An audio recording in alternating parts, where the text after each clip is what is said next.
Hi everyone. This video is a book review about a book that was recently given to me as a gift from a local author, and the title of this book is A Message for You, and it was written by Akila Mukarama. Now, before I get into the book and the author's bio, I wanted to tell you the reason that I chose this book. February is Black History Month. It's also Valentine's Day. So I wanted to review a book that was by an author of color. I also wanted to review a book that was about love in some form, in this case, self-love and self-care, which is what this book is about. And also to show love to those who do not go through a traditional publishing company. I love to support artists because I'm an artist. When I support an artist, when I buy their work, it actually helps me to become a better artist. I'll look at their books, I'll critique their books, and it gives me ideas of what I can or should not do for my own work, and makes me a stronger publisher and stronger writer. So, the author does not have a biography on this book, but she does have one in this book. So I'm going to read you a short biography of her.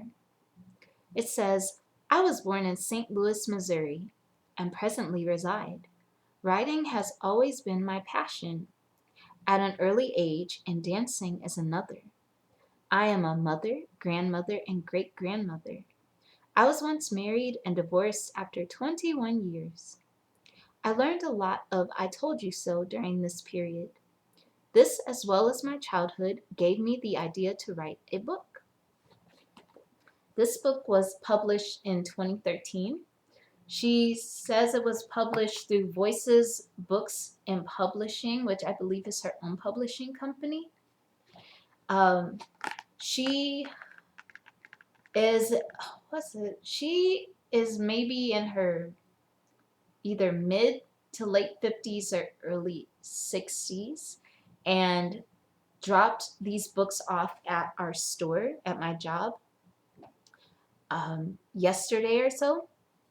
I met this author not too long ago. I met her this month while I was working, and this woman is so fascinating.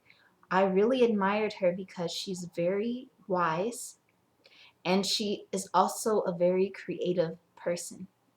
This was one of the few people that I've met that when she spoke, I could actually visualize paintings. The first conversation we had, she shared with me a vision that she had of Mother Earth. She said that Mother Earth, in her vision, her skin was just black, like black as the blackest black you've ever seen. And the texture of her skin were like the braids of my hair. So I don't know if you can see it. Hold on. So the texture of her skin was like the braids of my hair, which I thought was pretty fascinating. She said Mother Nature's eyes were like the color of one of my paintings. So just imagine you just have multiple braids in your hair, and that's skin. Kind of cool. Don't know if you can see me. She said that Mother Nature's heart was like the sun, and her waist was the flat earth, like the horizon. So that's what really sparked my interest in this author. When she dropped off her books yesterday, she signed both copies. This is what she signed in mine. It says, to Kiara, a most spirited soul, make our ancestors proud. Akila Mukarama. Now, this book in particular, when she gave it to me and my friend, she said that when you have this book, you have to hold it in your hands. You have to hold it in your hands, and you open your mind to receive the message that you need to hear. And after you've opened your mind, you just open the book to a random page And that is where your message is. So I've opened a book to this page, Treasures of the Heart. I'm going to read it to you. The ugliest part of my body was the first thing you said you loved about me. After the shadow of pain and disappointment, I was afraid to trust the compassion of love, so I ran, hoping you would catch me, and then I would know you cared and I was yours forever. And it just goes on and on like that. Now, how this book is laid out is it's almost in the format of poetry. Even though it is in the format of poetry, I would say the format is like Proverbs. Because when I read it, I didn't think of poetry. I just felt like it was wise Proverbs. Every single piece that I read sparked in my imagination a new art piece. This book was inspired by an experience that the author had when she was at a bus stop. She saw another woman saying goodbye to another woman, and one of the women said to the other, "Hang in there." The author, Miss Mukarama or Miss Akila, took this message of hang in there as a message for her, even though it was a message for somebody else. So when she went to work, her boss or supervisor came up to her and said, "Your family is fine. Your sister's on her way to come and get you, and your house is on fire." Now, if she had not heard that message of hang in there, she probably would have taken it in a different way. But since her supervisor was so thoughtful in the way that she worded it, it didn't turn out as bad as it could have been. Yes, she lost her material possessions, but her true treasures, her family, that is what truly mattered to her, and they were okay. So if they were okay, everything was okay. I don't know what this author has gone through in her life, because like every single thing that she kind of incorporates into her poetic style just gives you tiny clues of what happened in her life. It's a very mysterious woman to me. I feel like she's a fairy godmother.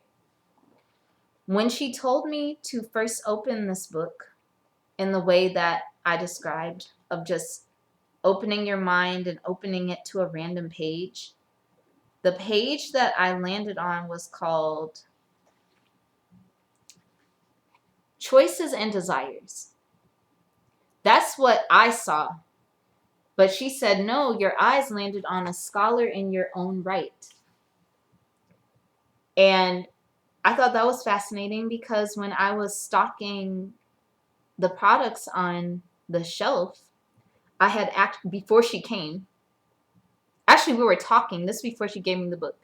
While I was stocking the products on the shelf, I kept thinking to myself, I want to learn about all of these ingredients. I want to learn about what this chemical is and what this nutrient is. I want to learn everything. I really wish I had gone to school for science or chemistry like I had originally intended in the back of my mind. But I didn't, because I wasn't good in math. But I really enjoyed science and nature and all of those different things. So that is what I had been thinking before I even turned to this page, which I was like, what? But what I actually landed on, the one that caught my eye, was Choices and Desires. So I'm going to read it to you. Sexual relationships without chemistry and understanding causes much conflict in one's life, because women are emotional and men are possessive. This is human nature. Understand, without chemistry, there is not enough energy to draw the other. When time and energy becomes exhausted, know that it is time for change. It is time for self to re-examine its choices and do a self-examination. Am I happy? Why not? And why am I surrounding myself to someone, or surrendering myself to someone who does not have my interests in his or her heart. Life is of free will, and our choices are to be of careful thought. Your responsibility as well as mine. We must weigh the scale of justice and love before we say yes. Happiness is about seeking our desires and reaching our goals. If I end up with you and you end up with me, how else can we not be together? I was just like, dude.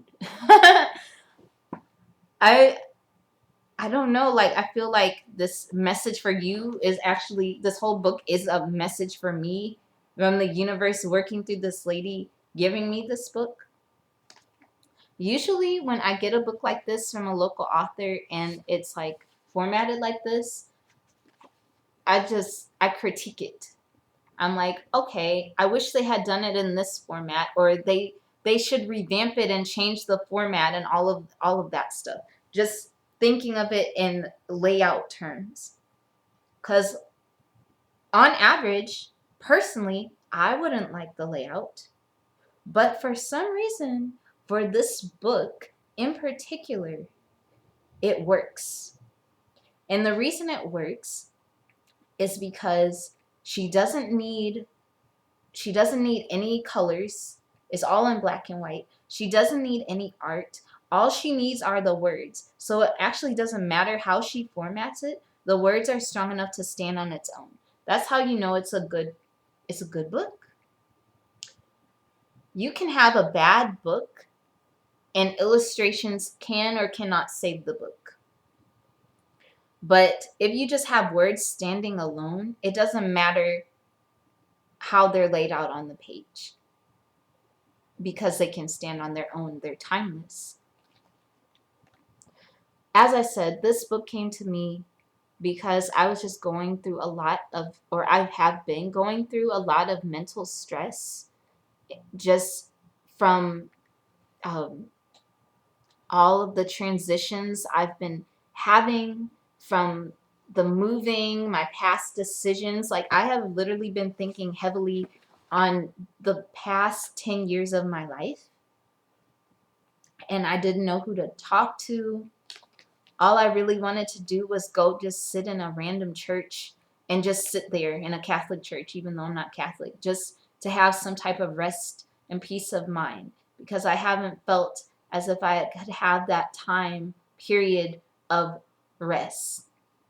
When I came back from Hawaii to St. Louis after haphazardly moving to Hawaii just on a whim to escape danger, a lot of people, even though they didn't say they were disappointed in me, they basically implied that they were disappointed in me. I had one friend where she was giving me some type of advice, but the way she was saying it, it felt like she was implying that I was just immature and couldn't control myself and was just lacked discipline. And she talked about, like, well, I mean, you're 31 years old, you just can't be whimsical all the time. Like, even the way you dress, like, you make yourself a target for these dudes, and you really have to think, like, you really need to calm down. And me, at that moment, I couldn't mentally, emotionally handle that, because I didn't feel strong enough. And my first reaction was to say some words to her, which I knew would probably destroy her and destroy our friendship. So I said nothing at all, because I didn't feel like it was worth it. So I just was going through this mental, emotional thing where I was turmoiled, but I couldn't take the time to just stop and rest mentally and emotionally. I had to just keep going, keep working, keep functioning, and it was not working. So this book was one of the first tools that's actually giving me some type of peace, because when I'm reading it, I'm thinking of this lady and how peaceful she was. Her whole aura was so wise and profound and mysterious. So I'm going to read to you one thing or two things, not one thing, and then I'm going to do 3 readings from this book, which will be your message for you. So, whoops, chocolate. So here's the first one that I wanted to read to you. Not the one I randomly picked, but I thought this was beautiful. A secret to share. That's what it looks like. A secret to share. Someone to share a secret with is your oneness with trust. We entertain many loves in this life, but all loves are not true loves. Then you meet that one special person who confirms all of your beliefs. From both sides of the coins, honesty and being young at heart balances the trust between two hearts. When there is nothing to hide, you share a secret. And another one I wanted to read to you was very profound. It was called Slavery. Slavery stops the thought process and makes one dependent. When a person stops thinking for himself and makes his own decisions, he becomes incompetent. Your mind is your navigator to freedom. Keep it open and exercise your thoughts that you are able to stand accountable. So now I'm going to select 3 readings from here, which will be your message for you. You can close your eyes and think about, what is the message that I need to receive? So we're going to do 3 of these. So this is the first one. What is the message that my subscriber needs to receive? And I'll just go like that. It says, our goals and our dreams is teaching our young how to travel the universe. Through elevation and transformation, knowing the mind escapes the body into the mystery of the unknown, to the seeker or believer on a much higher plane than the one of imagination. Okay, what is the second message that my subscriber needs to receive?